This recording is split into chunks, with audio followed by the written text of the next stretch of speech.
ဒီနေ့ကတော့ကြက်သားစီပြန်လေးနဲ့ကြက်အာလူဟင်းလေးချက်မှာပေါ့နော်ဒါတော့ပါဝင်ပစ္စည်းတွေပါเนาะကြက်သားကိုပထမဥစားရေးဆင်းအောင်စီးပါမယ်เนาะစားထည့်ပါမယ်ချိုမုတ်စားတို့ငါးမုတ်ထည့်ပါတယ်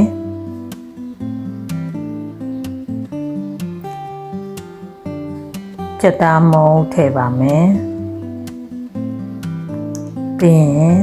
စနွေးလေးနည်းနည်းထည့်ပါမယ်။နောက်နှံ့ဆက်အောင်တမအောင်နေပေးပါမယ်နော်။ကျမတော့အိမ်မားလေးကြက်ချတောင်ကြိုက်တဲ့သူနဲ့ပေါင်ကြိုက်တဲ့သူနဲ့မလို့ဒီတိုင်းပဲတုံးလာပါတယ်နော်။သူတို့တွေကအဲ့ဒါမှစားချက်နေဆိုလို့တုံးကြီးပဲတုံးလာပါတယ်။နောက်တဲဝကြောင်တဲစီတဲဝရေကြရေမရှိအောင်တဲမှာပေါ့နော်စီစုလာမယ်ဆိုလို့ရှိရင်ကြက်တော်နီထောင်းလာတာထဲပါတယ်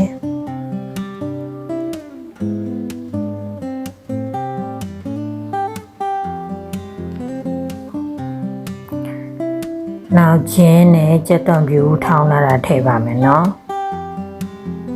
နောက်တမအောင်မှွေပေးပါတယ်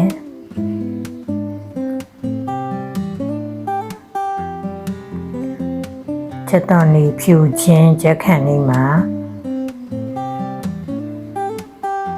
ငရုတ်ရောင်တင်မုတ်ထည့်ပါတယ်ကျမကတော့ဒီမှာ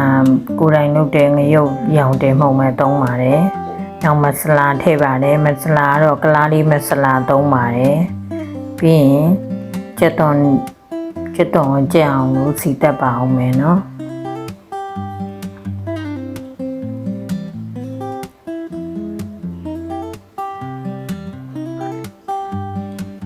ကြက်သွန်စီတက်မှုေးလာရင်ကြက်သားနယ်ပြီးသားကိုထည့်ပြီးတော့နှံ့စအောင်မှုေးပါမယ်တမမှုေးပေးပါမယ်နော်အဲ့အချိန်မှာနည်းနည်းကြာမှုေးပေးရပါတယ်နော်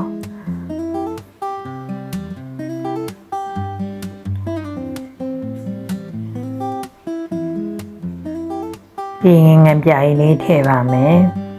ငပြားလေးထည့်ပြီးတော့လည်းထပ်ပြီးတော့နှံ့အောင်မှုေးပေးပါမယ်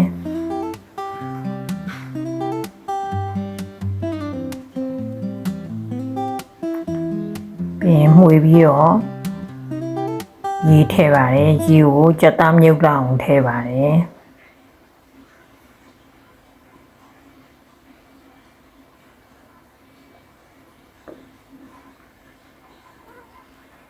အခုဆိုရင်တော့ကြက်သားစီပြန်သွားပါပြီเนาะကြက်သားစီပြန်သွားတော့ကြက်သားစီပြန်စားဖို့ဟင်းတစ်ခွက်ဖယ်လိုက်ပါတယ်เนาะ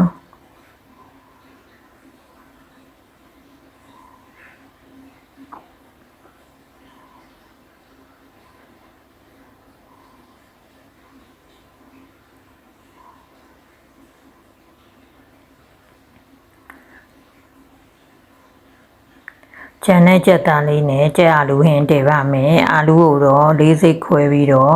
စားအချိုမုတ်စားတော့ငါးမုတ်နေရပါတယ်ကြက်သားမုတ်လေးနည်းနည်းထပ်ထည့်ပါမယ်နော်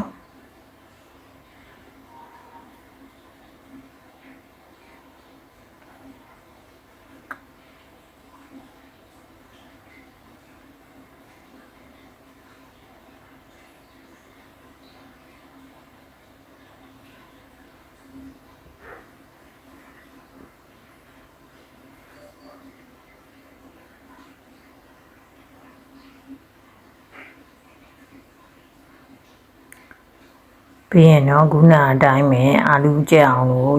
ရေထည့်ပါတယ်ရေမြုပ်လောက်အောင်ထည့်ပါတယ်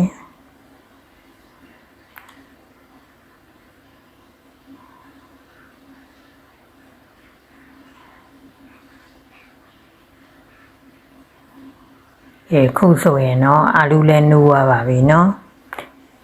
အာလူလည်းနှိုးသွားပါပြီ